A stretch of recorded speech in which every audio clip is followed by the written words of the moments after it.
입니다.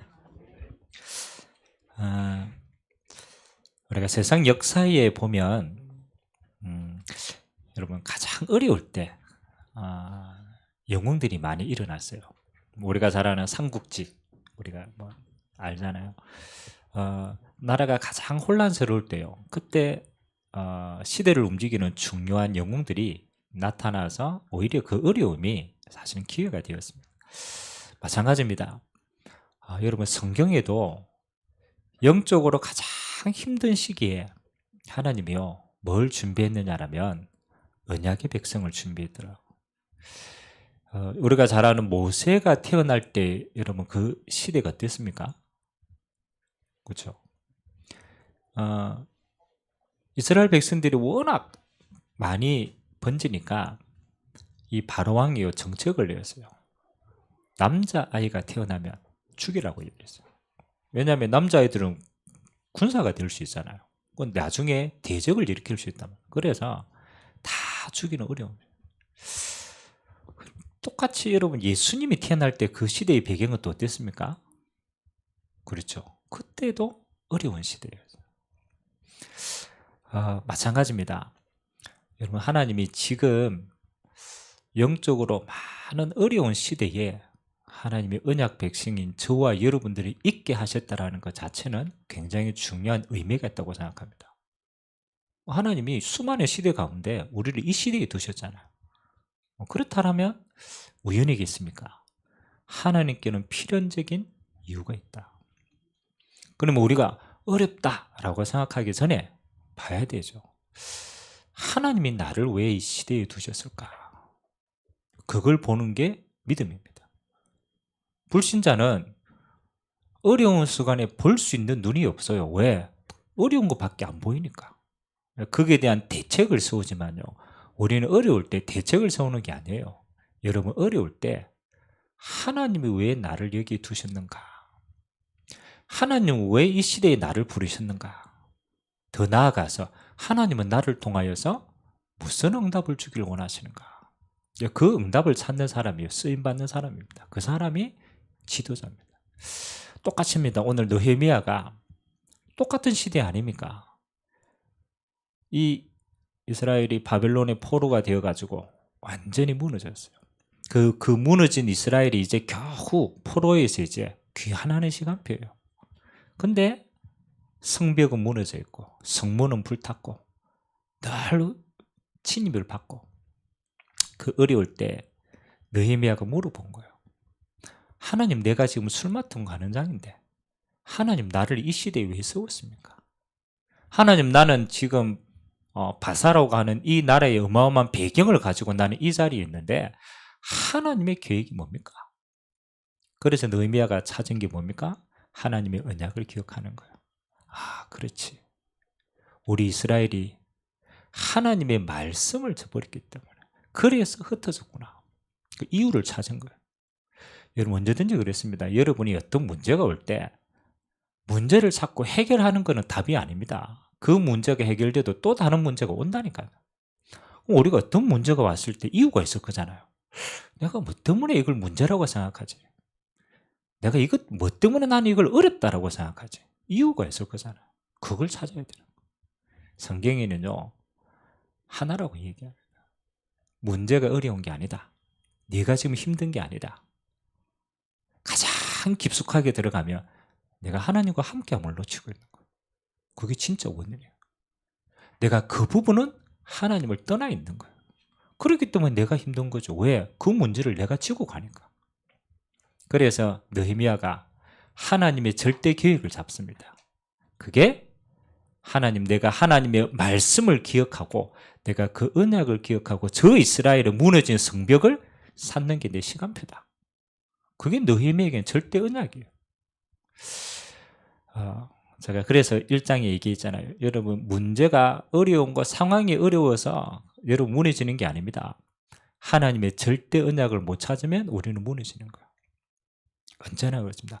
그래서 여러분 모든 곳에 뭐예요? 하나님의 절대 언약을 찾으세요. 절대 언약. 그거 찾으면요 하나님은 그 여정을 가게 하고 그 과정에 일어나는 모든 것은 언약의 여정이 되는 줄 믿습니다.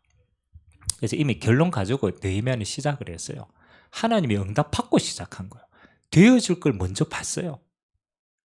여러분이 성벽 재건 이거 하나님의 절대 계획이 맞는데 여러분 그 응답을 미리 본 사람은요 어떤 문제가 와도 안 흔들립니다.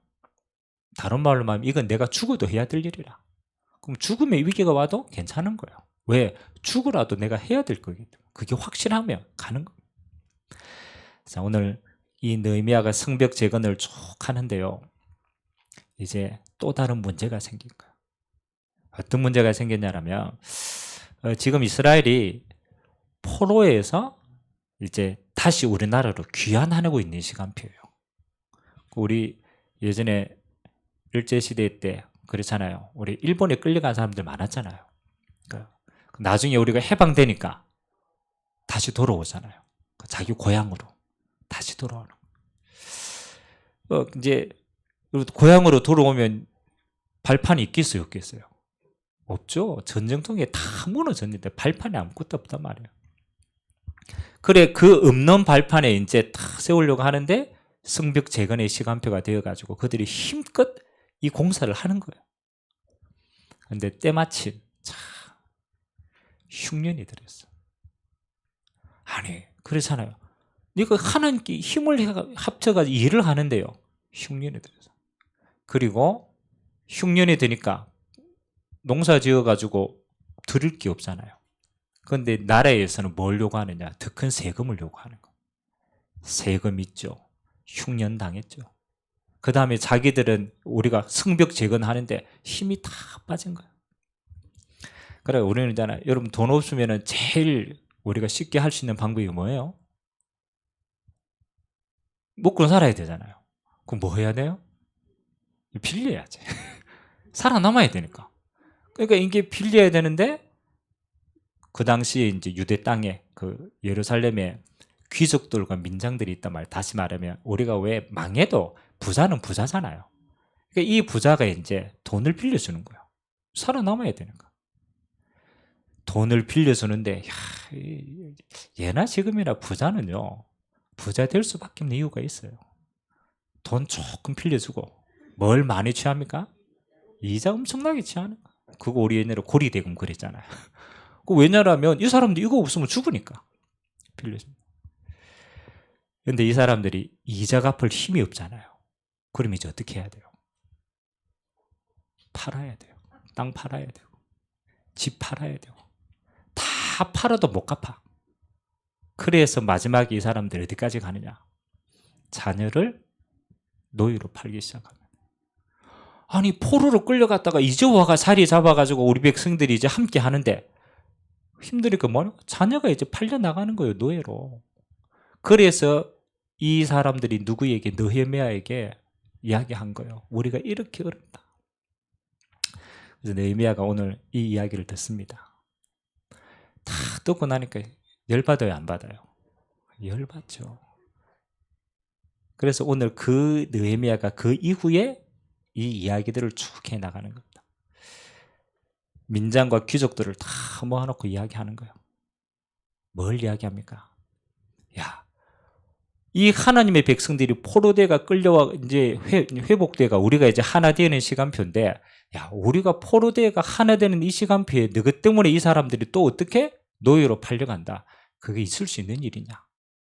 그렇죠? 다른 백성도 아니고 우리 백성인데 우리 손으로 다시 팔게 하겠느냐? 있을 수 없는 이야기다. 그리고 다른 이방에 있는 많은 사람들이 이스라엘 백성들을 뭐라고 칭송했어요? 저 민족은 어떤 민족이라고? 하나님을 섬기는 민족이잖아요. 하나님을 섬기는. 야, 우리가 이 일을 진행하면 저 이방인이 뭐라고 얘기하겠느냐? 뭐라고 얘기하겠어요? 그렇죠. 하나님의 영광이 땅에 떨어지는 거예요. 아니, 하나님 백성들이 하나님 저끼리 싸우고 뭐 하는 거? 팔려나가는 거. 하나님 보실 때도 이거는 재앙이다. 그래서 결단하게 되죠. 뭐라고 얘기하면 이자 받지 마라. 그리고 받았던 거 100분의 1 다시 돌려줘서 그들을 살게 하자. 그리고 오늘 총독은 뭐라고 결단합니까? 나는 녹을 받지 않겠다. 그 지도자가 믿음의 결단을 해서 그것으로 이스라엘 백성들이 함께 성벽 재건한 그 일에 올인하게 되어집니다. 자, 오늘 그 짧은 내용입니다. 근데 여러분, 이게 이 상황이 여러분 머릿속에 그려지잖아요. 그러면 오늘 느헤미야 응답받았던 사람들, 그러면 이 가장 근본에는 뭐가 있었겠냐가 중요한 거 아닙니까? 이게 중요하거든요. 그래서 여러분들 한 세 가지를 기억해요. 하나님 앞에 위기 때 응답받는 사람의 특징이에요. 똑같이 어려울 때 하나님이 응답받는 사람 다릅니다. 똑같은 위기인데 다르다니까요. 뭐 총독은 안 어렵습니까? 다 어렵잖아요. 근데 응답받는 사람은 달라요. 첫 번째 뭐가 다릅니까? 이게 중요한 거예요. 여러분, 하나님이 주신 언약의 여정은 뭐 하는 겁니까?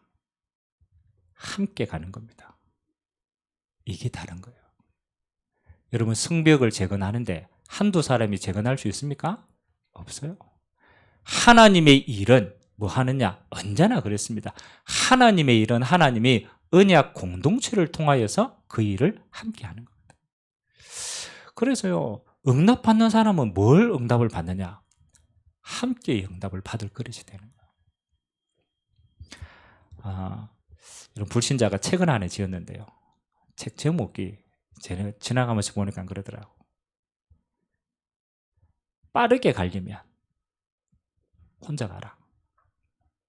안 그렇습니까? 이거 긁어치는 게 있으면 이런 빨리 갈 수 있어요, 없어요? 없어요. 나만 생각하고 빨리 가려면 혼자 가면 제일 빠르다. 맞는 말이죠.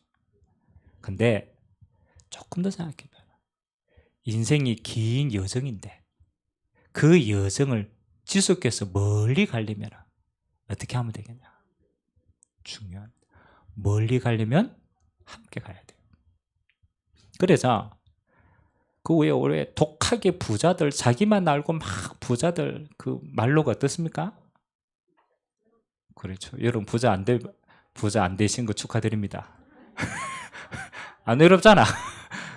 여러분 독하게 나만 알고 부자, 끝까지 나만 알고 간 사람은 말년이 없어요. 주변에 사람 아무도 없어요. 왜? 빨리 가려고 자기밖에 몰랐거든. 그러니까 후회하는 거예요. 야, 이게 인생이구나. 저와 여러분은요, 어디가 여러분 인생의 종착역입니까? 여러분 인생의 종착역이 어디입니까?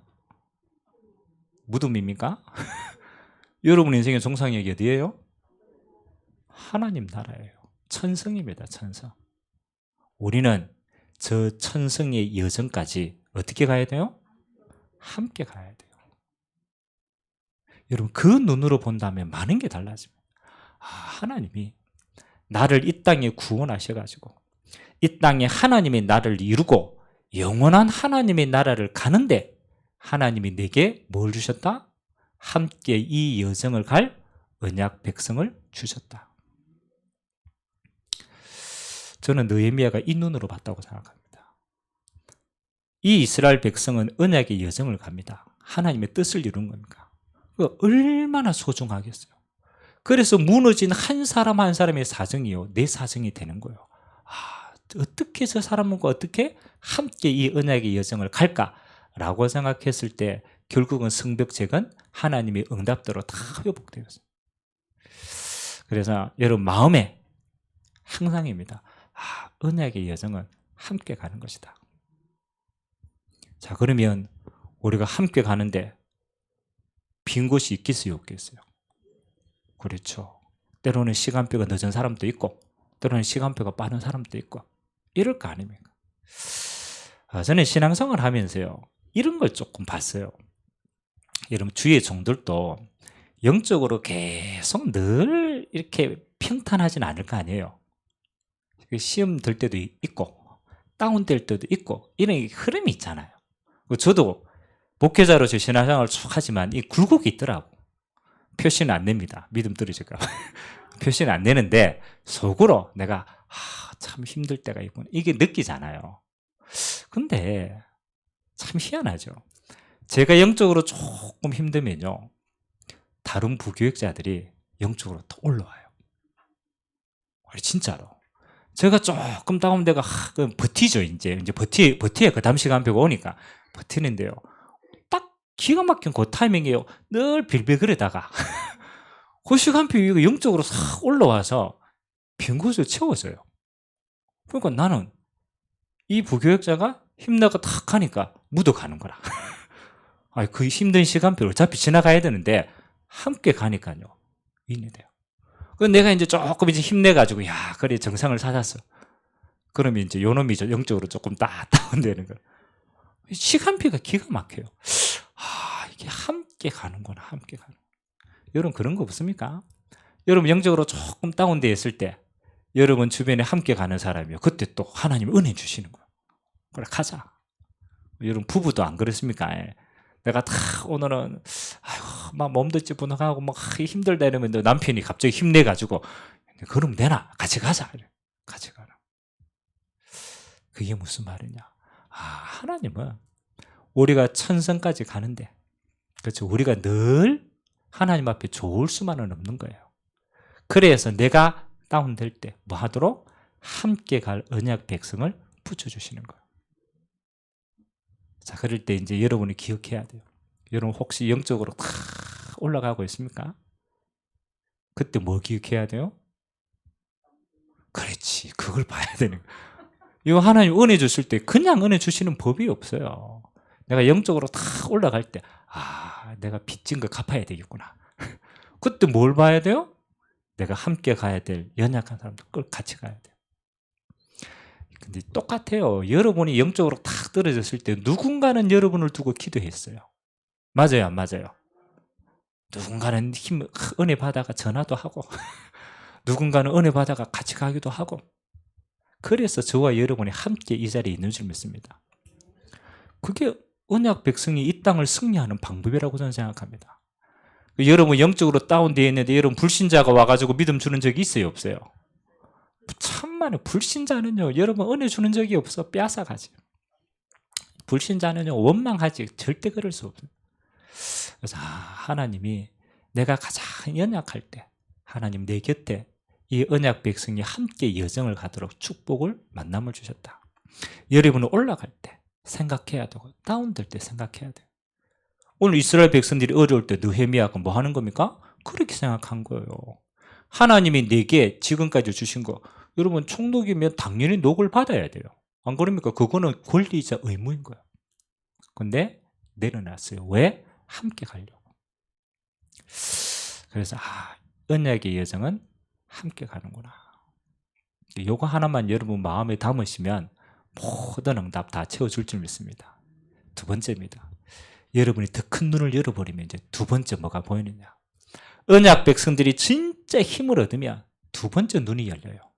뭐가요? 세상에 빈 곳이 보여요.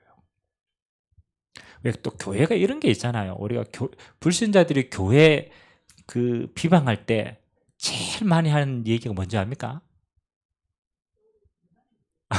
알잖아요. 우리가 속으로 들었잖아. 불신자들이 교회 원망하는 거 딱 한 가지입니다. 교회는 저것끼리만 한다. 그럼 교회는 저것끼리. 그럼 교회가 뭘 못 본 거예요? 세상의 빈 곳을 못 본 거예요. 그래서 언약 백성이 하나 되어가 힘을 얻으면 우리는 이제 뭘 봐야 돼요? 세상의 빈 곳을 봐야 돼요. 세상의 빈 곳을. 여러분 세상은요, 병원은 있어가 육신적으로 아프면 병원 가면 돼요. 안 그렇습니까? 육신적으로 아프면 병원이 훨씬 더 잘 고칩니다. 여러분 세상에 다 시스템이 다 돼 있어요. 근데 교회가 해야 될 역할은 뭡니까? 세상에 할 수 있는 걸 하는 게 교회가 아닙니다. 그건 세상에 하면 돼요. 교회는 세상에 할 수 없는 걸 해야 돼요. 그래서 하나님이 교회를 세운 거예요. 누가 그러더라고, 예수님이 이 땅에 왔는데 예수님이 이 땅에 십자가 지시고 그렇게 고난당하고 부활하셔가지고 겨우 우리 육신의 감기 고치려고 그렇게 했겠냐? 맞죠? 감기는 병원 가면 돼요. 조금만 있으면 나아요. 또 감기를 고치기 위해서 예수님이 돌아가시진 않았어요. 예수님이 이 땅에 오신 이유는 뭡니까?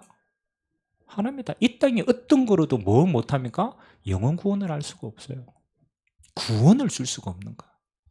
죄에서 해방할 수가 없고 사단의 권세를 이길 수가 없고 지옥 권세를 무너뜨릴 수 없는 거예요. 참 아무리 부자도 아무리 권력도 이 문제를 해결할 능력이 그들에게는 없어요. 그래서 예수님이 이 땅에 뭐로 오셨다고요? 생명의 빛으로 오신 줄 믿습니다. 교회는요, 세상에 할 수 없는 유일한 걸 하는 자입니다. 유일한 거. 그래서 우리가 성탄절, 저는 의미가 있다고 생각해요. 기억해야 돼요. 예수님이 이 땅에 오신 것은 다시 뭐를? 생명을 구원하기 위해서. 그래서 제가 오늘 요한복음 1장을 일부를 읽었어요. 참빛, 그 세상에 빛이 왔는데 세상이 받아들였어요? 안 받아들였어요? 안 받아들여요. 어둠은요, 어둠 속에 오랫동안 있었기 때문에 그게 맞아. 그러니까 어둠 속에 왔는 살 길을 주셨는데 피척한 거예요. 그러나 하나님이 그 속에 예비된 자가 있다. 생명 얻을 자가 있다. 영접하는 자, 곧 그 이름을 믿는 자들에게는 뭐가? 하나님의 자녀가 되는 권세를 주신 줄 믿습니다. 우리의 사명은 그겁니다. 교회의 사명은 그거예요. 눈을 열어서 뭐 하는 거예요? 영원 구원의 일에 올인하는 겁니다. 자, 그러면 그 영원 구원하는 방법이 뭐냐? 여러분, 불신자는요, 영원 구원 알지도 못해요. 왜? 죽었기 때문에. 그래서 하나님이 우리에게 주신 방법이 치유하라는 거라. 치유하라는 거. 여러분, 완전히 영적으로 육신적으로 무너진 사람은요, 그제서야 압니다. 내가 할 수 없는 무너진 현장 속에 있구나. 내 힘으로 절대로 치유할 수 없는 여기 있구나. 그래서 예수님께서 오셔가 가장 첫 번째 한 게요, 치유입니다. 치유. 그 치유에서 결국은 영적인 치유를 하는 거예요. 마지막은 우리가 이 세상에요, 저는 교회가 해야 될 제일 중요한 사명 가운데 하나가 오늘을 바꿔야 되지만, 오늘을 바꾸려면요, 뭘 바꿔야 됩니까? 미래를 먼저 보고 오늘을 심어야 돼요. 그래서 교회의 저는 사명이 뭐라고 생각하냐면 후대를 제대로 키우는 거라고 생각해요. 여러분, 이상하지 않습니까? 초대교회가 아무리 우리가 복음의 능력이지만 그 당시에 진짜 상상할 수 없을 만큼 로마는 위대했어요. 여러분, 로마는 하루아침에 무너지지 않았습니다. 그만큼 튼튼했다니까요. 그럼 여러분, 어떻게 250년 정도의 시간표가 흘렀는데 로마가 복음 앞에 무릎을 꿇어내요? 우리는 워낙 믿음이 좋으니까 하나님이 하셨다라고 하지만 하나님이 하시는 데는 이 땅에 방법이 있는 거예요. 그럼 어떻게 로마라는 저 어마어마한 나라가 어떻게 복음이라는 것 앞에 무릎을 꿇었을까? 이런 생각해 봤습니까? 그럼 하나님이 하셨겠지. 근데 그렇지 않습니다. 바울이 로마에 들어가서 복음을 전합니다. 그리고 그 당시에 로마에요, 귀족들은 자녀를 자기가 키우지 않았어요. 지금 또 왜 우리 조금 되는 나라에 가면요, 제가 필리핀에 가니까요, 필리핀에는 전부 뭐가 있느냐? 유모가 다 있어요. 그리고 그 사람들을 아떼라고 그러더라고. 집에 밥 해주고 가정부들 다 있어요. 그게 훨씬 싸대요. 그래서 선교사님 집에 또 그러니까 3명, 4명이 있어요. 선교사님, 저분들 뭐 하는 겁니까? 그러니까 저분들 일자리라면서. 그 일자리 없으면 저분들 뭐 한다고. 그러니까 다 해주는 거예요. 그 당시에 로마가요, 자기 자녀를 세울 유모를 찾는데, 어떤 유모가 자기 자녀를 잘 키울 건가 생각을 해야 될 거 아니에요. 그래서 소문이 난 거예요. 기독교인이 그래도 성실하더라. 좋은 소문이죠. 그래서 기독교 노예들이 어디로 들어갔냐면요, 유모로 들어간 거예요. 그래서 신학자들이 이렇게 얘기합니다. 로마에 들어간 복음을 노예 복음이다라고 얘기해요. 기독교인 여자들이 로마의 귀족의 노예로 들어가서 뭐 하게 됩니까? 유모로 심부름하게 되는 거예요. 끌려와가지고. 그러면서 그 아이들에게 뭘 가르치겠습니까? 그렇지, 이게 무서운 거예요. 뭐 부모들은 다 뭐 자기네들 삶 뭐 정치하고 쾌락하고 막 돌아다닙니다. 아무도 자녀 신경 안 써. 유모들이 그 태어난 후대를 두고 뭐 하는 거요? 복음을 심는 거예요. 이게 얼마만큼 같다고요? 250년 동안 쌓였다고 생각하면 몇 대가 흘렸겠어요? 안 그렇습니까? 이게 쌓인 거예요. 믿음의 사람들. 그래서 저는 참 지혜로운 방법이다. 물론 우리는 뭐 끌려가가 했겠지만 하나님 입장에서는 가장 빠른 변화였다. 여러분 생각해 보세요. 지금 이 시대에 그렇잖아요. 이 시대에 우리가 뭐 사회 문제도 개혁해야 되고 뭐 정치 문제도 개혁해야 되고 막 여러분 그 패러다임은 오랫동안 있는 패러다임이에요. 여러분 안 그럽니까? 멀쩡한 사람도 정치판에 들어가면 어떻게 된다고 합니까? 그렇잖아요. 우리가 저 사람 멋있다 이랬는데 정치판 들어가니까 됩니까? 안 돼요. 똑같은 거예요. 그럼 뭐 해야 되는 거예요? 패러다임 자체를 바꿔야 되는 거예요.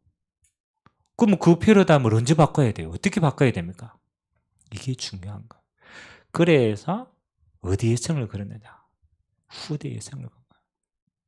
한번 생각해 보죠. 우리나라가 복음을 받아서 이렇게 빨리 우리나라가 기독교화 되어지는 데는 뿌리가 어디 있는가를 생각해 보죠.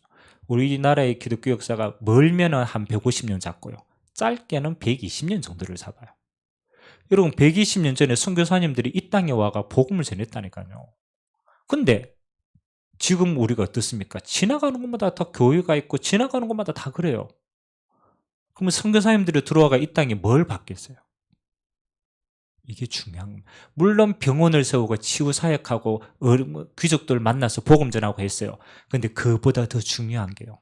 학교를 세운 거. 물론 신문물입니다만 선교사님들의 생각 속에 빨리 마음에 보는 이 땅의 미래를 살리지 않으면 희망이 없다. 그래서 학교를 전부 세우고 뭘 키운 거예요? 미래의 인재를 키운 거예요. 그 가운데 똑똑한 사람은 뭐 하는 거예요? 유학 보내는 거예요. 그 당시에는 미국으로, 유럽으로 지도자로 만든 거예요. 그래서 다시 한국으로 데려오고. 저는 성교 사람들이 굉장히 중요한 사역을 했다. 여러분 그때 세워지는 학교들이 지금에도 남아있잖아요. 물론 뭐 그 뒤에 복음이 희미해져가 분쟁들 뭐 난리 났지만 그래도 그건 지금 한번 생각해 보세요. 지금 유럽 교회가 왜 위기다 어렵다라고 생각합니까? 왜 저렇게 무너졌습니까? 그 앞으로 우리 미래거든요. 유럽 교회가 뭐가 무너졌어요? 그렇죠. 건물 어리어리합니다. 제가 가보니까요. 전통 화려해요. 나라에서 목회자들 돈 대줘요. 그러니까 월급 다 대준다니까요. 그럼 목회자를 돈 걱정할 필요가 없어요. 다 나오는데. 제가 영국 가서 캠프하면서요. 예배, 영국 교회 예배가 어떨까? 그래서 이제 선교사님하고 같이 주일날 예배 드리는 거죠. 기가 막혀요. 어마어마한 건물에 앞에 한 3줄 정도 뒤에서 봤는데요. 기가 막혀. 뭐 하느냐? 머리가 다 하얘. 그럼 그 말은 뭐예요? 마지막 믿음의 세대들, 노인들, 마지막 자기 믿음 지키려고 예배에 참석해 있어요. 후대, 청년, 젊은 사람 안 보여요. 그럼 그분들 돌아가시면 교회 유지되겠어요? 안 되겠어요? 안 되는 거예요. 그래서 교회당 다 팔리는 거예요. 그래서 제가 그랬어요. 그럼 그 청년들이 지금 어디 가 있냐? 그 미래가 지금 어디 가 있겠어요?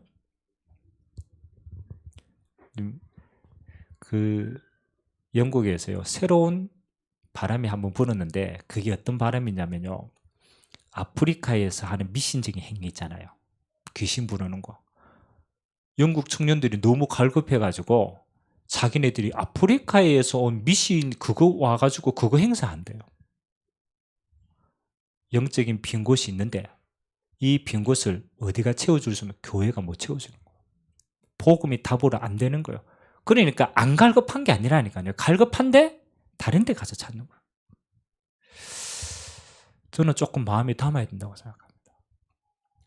지금 한국 교회 주일학교 없는 교회 많을까요? 안 많을까요? 3분의 2가 주일학교가 없어요. 생각해 보셔야 돼요. 아이고 내 때 뭐 나만 신앙생활 잘하면 되지. 그 성벽이 무너지면 한국교회 미래, 세계교회 미래 어떻게 되겠습니까? 무너진다니까. 그래서 예수님이 베드로 보고 마지막 준 사명이 뭐예요? 네가 내 사랑하느냐? 그러면 내 어린 양을 먹이라. 저는 우리 후대들이 어려서 복음의 서밋을 가지고 세상의 서밋으로 갈 발판을 교회에서 생을 걸고 지키지 않으면 이 교회의 미래, 미안하지만 없다라고 생각합니다. 그래서 우리가 어떤 실력을 가지고 잘하자가 아니고 뭘 잡아야 되냐? 하나님의 절대 언약을 잡아야 돼요. 절대 언약. 그래서 기억하세요. 하나님이 이 시대에 우리가 세상을 향하여서 나가는 가장 준비, 이 미래를 보고 우리는 준비하는 것이다. 자, 그럼 마지막으로, 그러면 이 어마어마한 일을 두고 우리는 어떤 성벽을 재건해야 됩니까? 이제 여기에 생을 걸어야 돼요. 첫 번째입니다. 여러분, 마지막 때 사단이요, 어떻게 하든 여러분들의 신앙생활을 무너뜨리는 방법은 딱 하나입니다. 여러분 신앙이 아무리 좋아도 이거 하나 무너지면 어느 날 다 무너집니다. 그게 뭐겠습니까? 예배입니다. 그래서 마지막 때 사단은 딱 하나를 무너뜨리니까 예배를 무너뜨립니다. 그냥 예배가 아니고 함께하며 예배를 무너뜨립니다. 그래서 우리가 무조건 함께하자 이게 아닙니다. 우리 중심에 그 중심이 있어야 돼요. 저는 우리 후대들에게 물려줘야 될 가장 중요한 영적인 유산이요, 예배의 문화라고 생각합니다. 그래서 초대교회는 이 예배의 응답 누리러 어디까지 갔어요? 무덤 속에까지 갔다니까요. 그게 카타콤입니다. 무덤 속에서까지 가서 예배하고 이 영적인 유산을 어디에? 후대들에게 물려줬다. 그래서 저와 여러분들 내년 한 해요, 정말로 중요하게 생각해야 돼요. 시대가 아무리 어려워도 뭐 하는 것이다? 예배에 생을 거는 것이다. 그러면 우리가 무조건 예배에 참석하냐? 참석하자는 말이 아니에요. 우리가 방법은 여러 가지지만 본질을 놓치면 안 된다는 거예요. 본질을. 내 영적인 중심은 예배의 모든 이 응답 가지고 나는 모든 응답 다 살아간다. 여기서 모든 응답을 다 찾는 거예요. 그래서 예배 개혁, 저는 제일 첫 번째 응답이고 사단이 제일 먼저 무너뜨리는 거죠.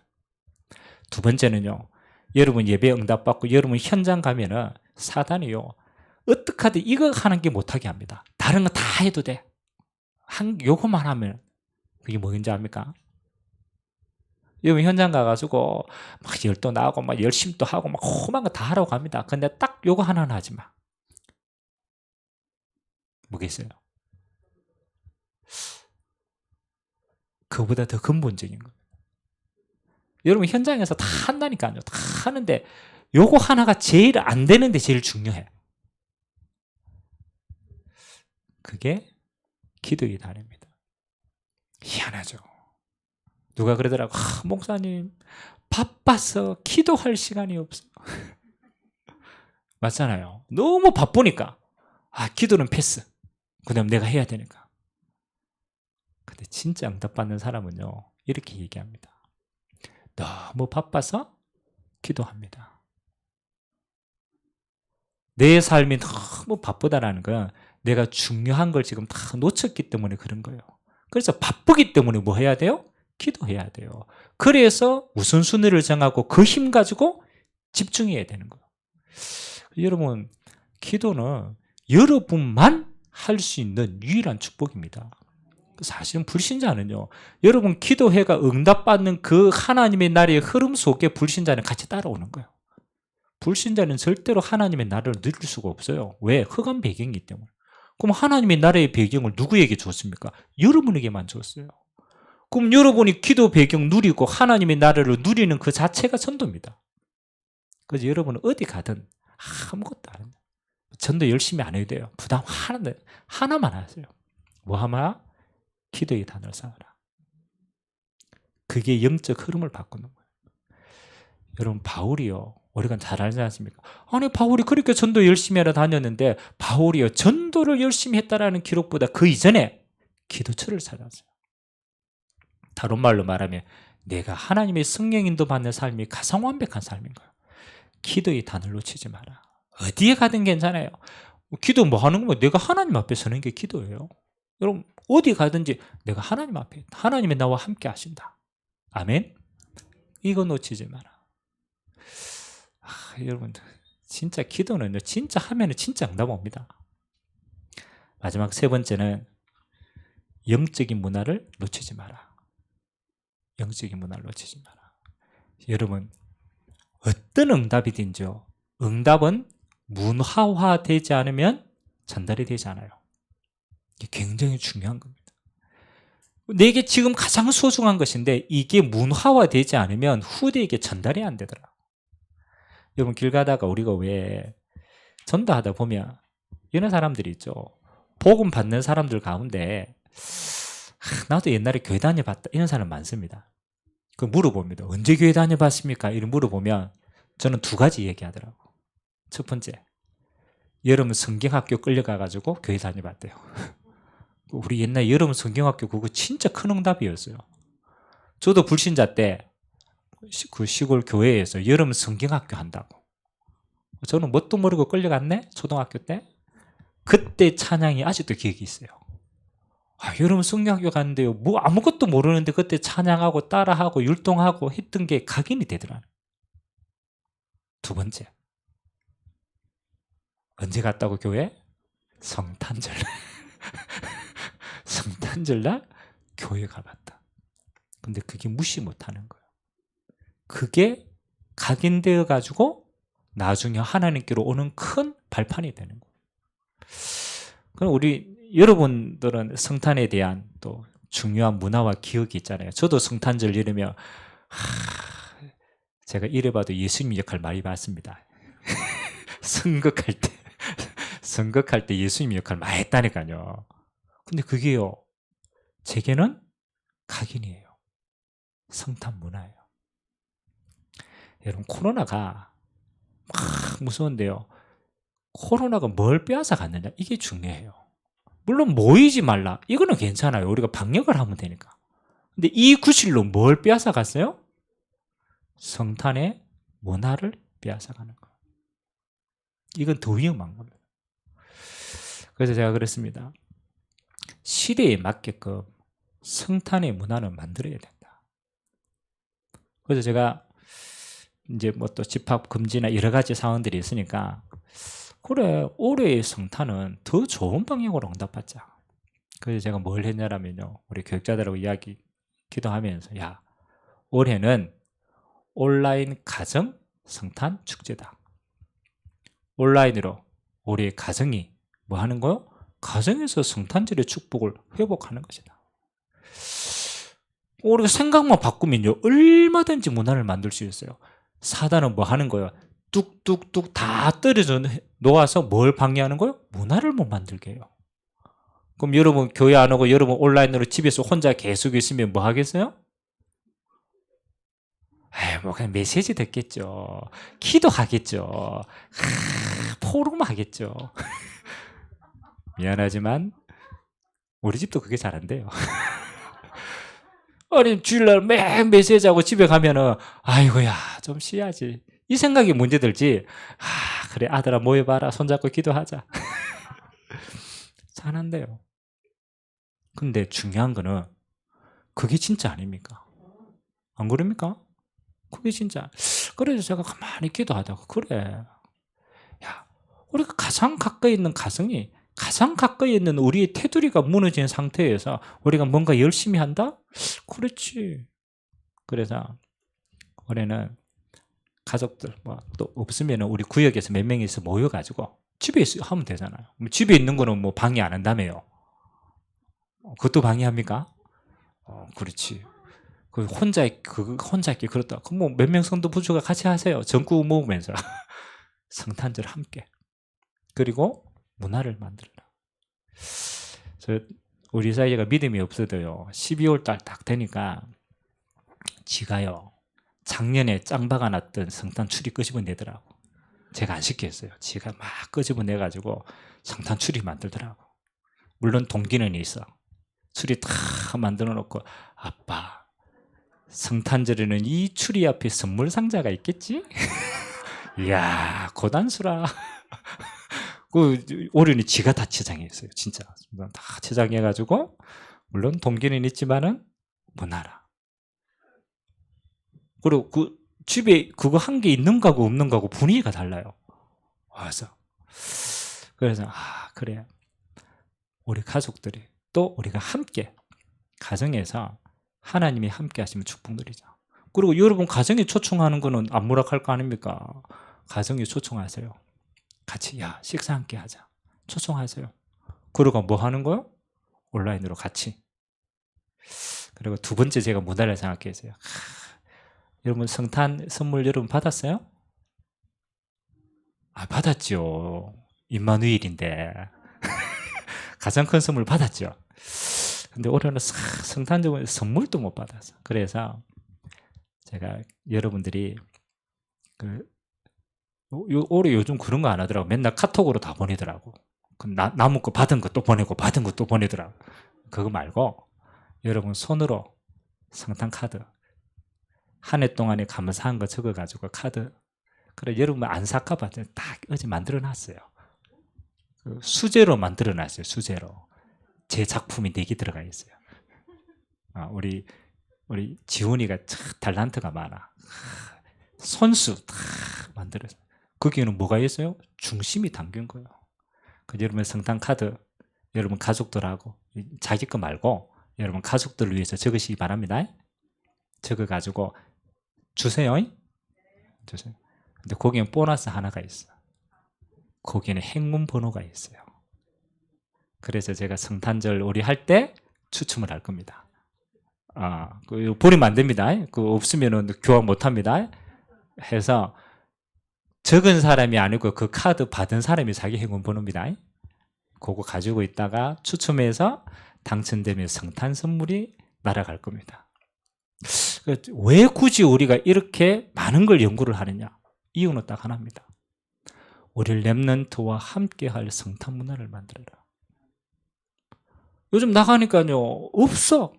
캐롤도 안 들려. 백화점 가도 치장도 안 해놨어요. 뭘 무너뜨리느냐? 문화를 무너뜨리는 거예요. 그러면 문화는 전달이 안 되는 거거든요.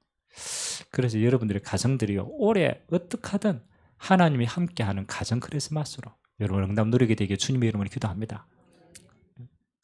키는 뭐냐? 후대들하고 함께해라. 이스라엘 백성들은 초막절 때요 집에서 가정에서 천막 같이 친대요. 우리가 애굽에 빠져나올 때 천막 치고 나왔다. 빵 굽는데요 단 누룩 없는 빵을 구워요. 그게 무교병이에요.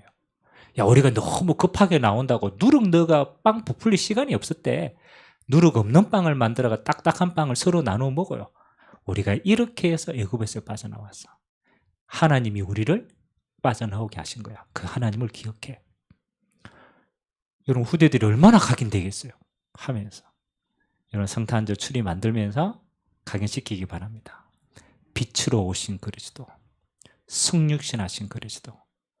산타가 주인공 되면 안 됩니다. 루돌프 코가 주인공 되면 안 됩니다. 그리스도가 주인공. 그걸 각인할 수 있는 문화 기억해라. 그래서 12월 우리가 마지막 한 달 또 2021년도에 많은 응답을 준비하면서 항상 3가지가 여러분 머릿속에 있어야 돼요. 예배 재건, 여러분 개인 예배, 함께 예배, 예배 재건. 내가 이 일의 빈 곳을 어떻게 채우겠냐? 여러분 현장에서는 딱 한 가지 하세요. 기도 재건. 여러분이 무너지면 현장은 다 무너집니다. 나는 어떻게 기도 재건해? 이 응답을 내가 누릴 거냐? 그리고 문화 재건. 나와 우리 후대들이 영적인 문화를 어떻게 만들 것인가? 이 3가지가 지금 시대의 성벽 재건입니다. 느헤미야는 외벽을 재건했지만 우리는 영적인 성벽을 재건하는 것이다. 어느 시대에? 코로나 시대에. 다 무너져가는 시대에 우리는요 하나님이 가장 귀하게 여기는 걸 재건하십니다. 하나님이 그 느헤미야에게 마지막 결론입니다. 오늘 어떤 응답을 주셨느냐? 자, 19절 한 절만 우리 같이 한번 보도록 하겠습니다. 느헤미야 5장 19절. 우리 합심으로 한번 같이 읽겠습니다. 내 하나님이여, 내가 이 백성을 위하여 행한 모든 일을 기억하사 내게 은혜를 베푸시옵소서. 아멘. 느헤미야의 마지막 기도였습니다. 헌신하고 하나님 일을 위해서 생을 걸었던 느헤미야가 이 기도였어요. 이걸 다른 응답으로 한번 풀어봅시다. 여러분이 주의 일을 위하여 행한 모든 것은 누가 기억한다고? 하나님이 기억하신 바 된다. 여러분이요, 정말 중심에 담고 하나님이 나를 위하여 헌신한 건요, 하나님이 영원히 기억하십니다. 그리고 두 번째, 하나님이 감당할 수 있는 뭘 주신다고? 은혜를 먼저 주신다. 여러분, 하나님의 은혜 주시면요, 막을 수가 없어요. 정말로. 그래서 여러분이 하나님이 가장 귀한 걸 위해서 헌신할 때 하나님은 은혜 베풀기를 원하신다. 그리고 뭐 하는 거예요? 세 번째는 이 응답은 영원히 기억되는 응답이다. 여러분에게 기억되고 우리 후대가 기억하고 하나님이 영원히 기억하시는 응답을 여러분이 하나님이 앞서서 이 응답을 여러분에게 허락하실 줄 믿습니다. 이번 한 주간 여러분의 모든 무너진 부분들을 세워나가는 이 축복의 증인으로 귀하게 쓰임받기를 주님의 이름으로 기도드립니다. 좋으신 하나님 감사드립니다. 하나님, 무너진 성벽 재건에 가장 어려운 빈 곳을 채웠던 느헤미야와 같이 하나님 아버지, 언약의 여정을 함께 가야 될 모든 하나님의 언약 백성의 빈 곳을 채우는 믿음의 한 주간 되도록 은혜 허락하여 주옵소서.